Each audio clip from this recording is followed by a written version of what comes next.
What up, y'all? Welcome back to the channel. I am Fresh. I am a DJ slash creative slash aspiring hybrid athlete.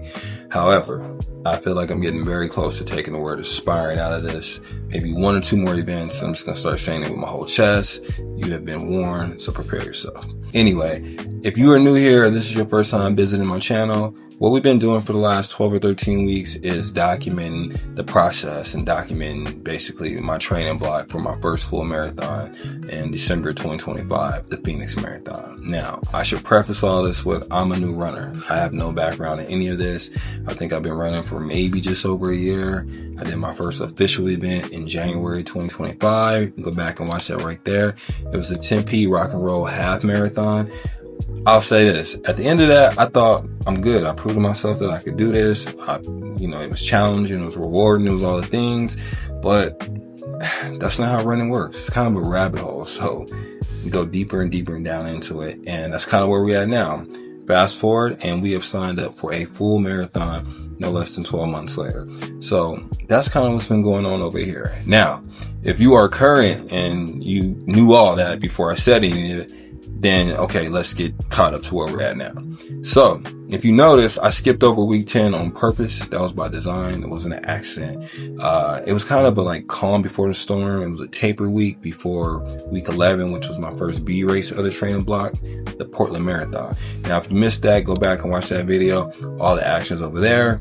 But what we'll do in this video is kind of recap the race and talk about what went right, what went wrong, just some insights of what I was thinking when I was out there on the course. And then we'll speed run through weeks 12 and 13, which I will admit haven't been the easiest to document because the training is getting a little bit more intense and the mileage is going up.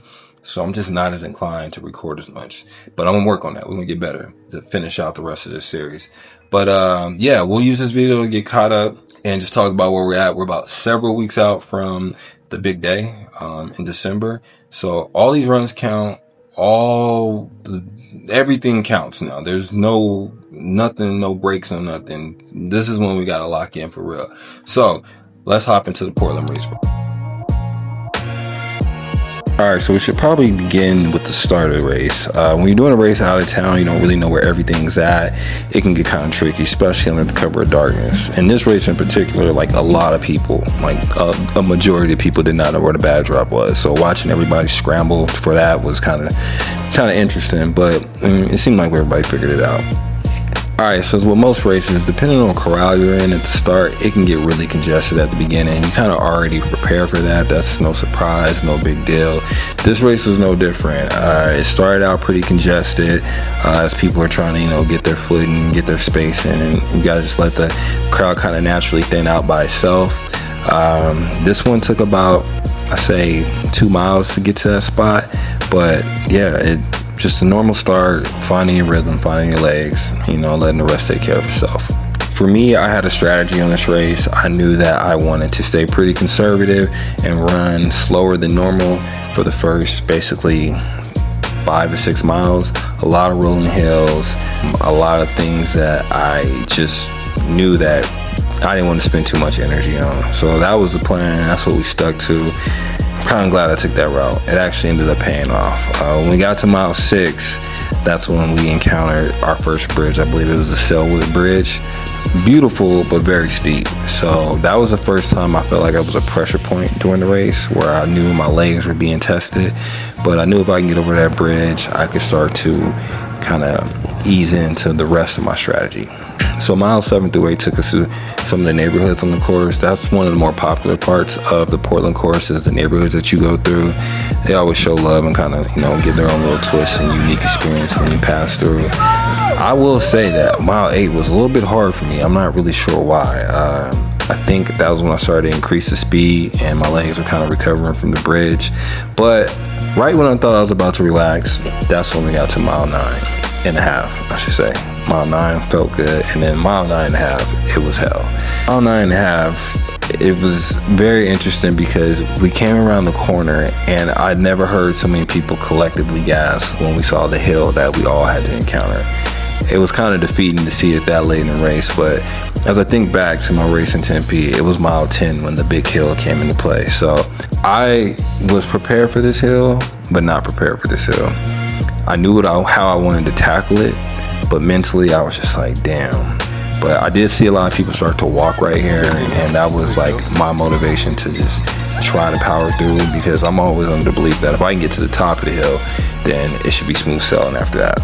And it was. This hill was no different, but I did think it was going to take my life at the time. I completely thought I was going to die. So miles 10 through 13, my plan was to just empty the tank. That was the plan all along. Stay conservative for the 6 miles, start to kind of turn it on miles 6 through 10, and then get to 10 and just, leave it all out there. And that's exactly what I did. I got to 10, which was after the hill, and I've just experienced some gratitude. It's just kind of like a little turbocharge, and I started running a whole new race. I think I ran the last 3 miles in the 7s, which is new for me. I will say that mile 12, I did start to catch a cramp, and probably was because I was emptying the tank, and I didn't know how it was going to end.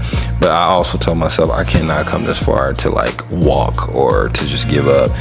I knew at mile 11 that I was chasing a PB, and I was determined to get that. And that was what motivated me. There was also a man who came running by with a loud speaker and was singing Meek Mill or something, and it super motivated me. I don't know why. And it carried me through the last half mile of that race, or half mile and change. So shout out to him. I didn't get his name. I just remember this experience. It's like tattooed in my brain. But we made it to the end, and grateful.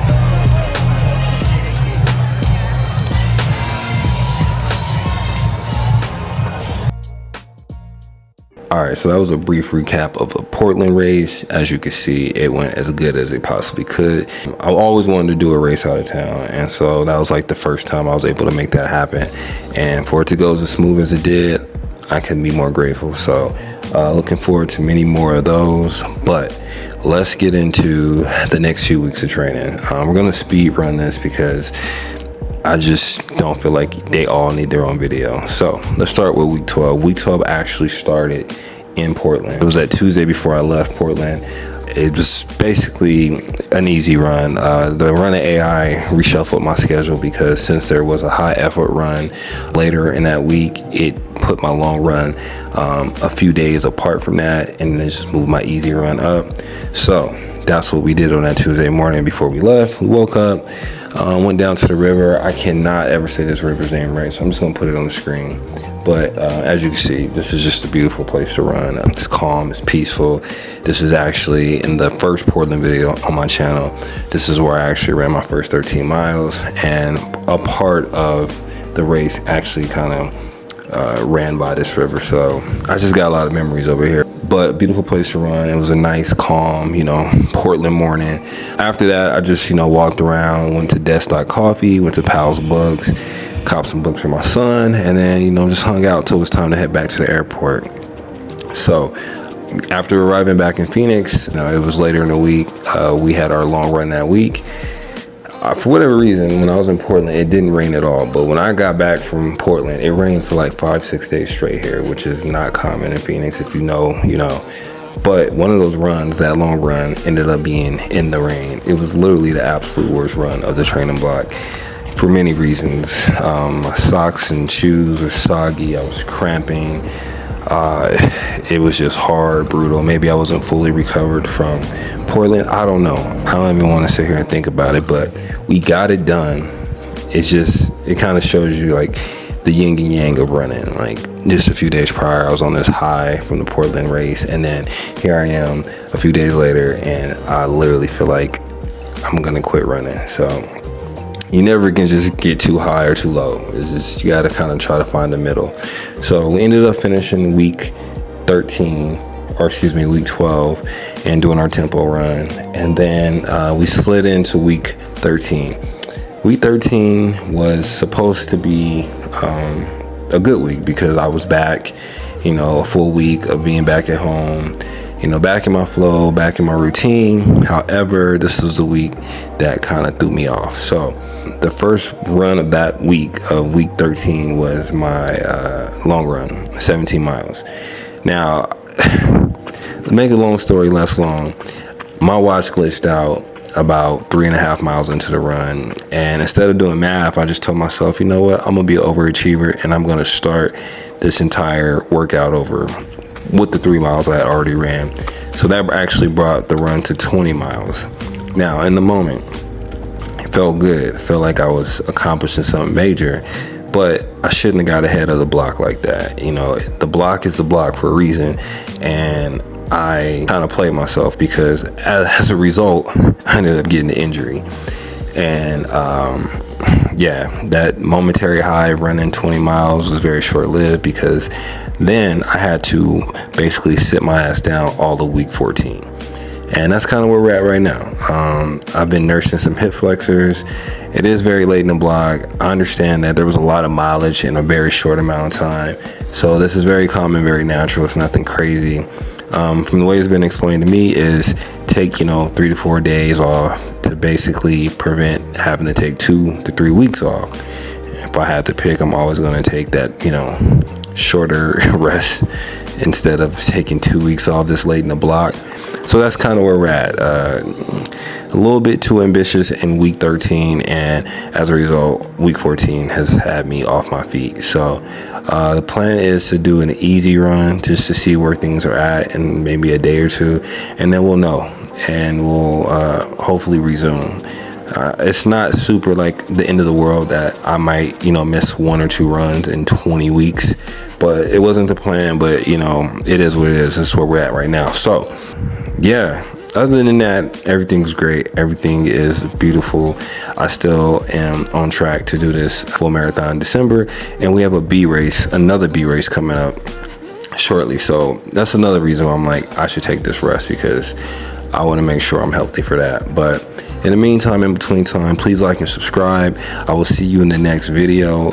There's a lot going on, so please like and subscribe. And I appreciate the support.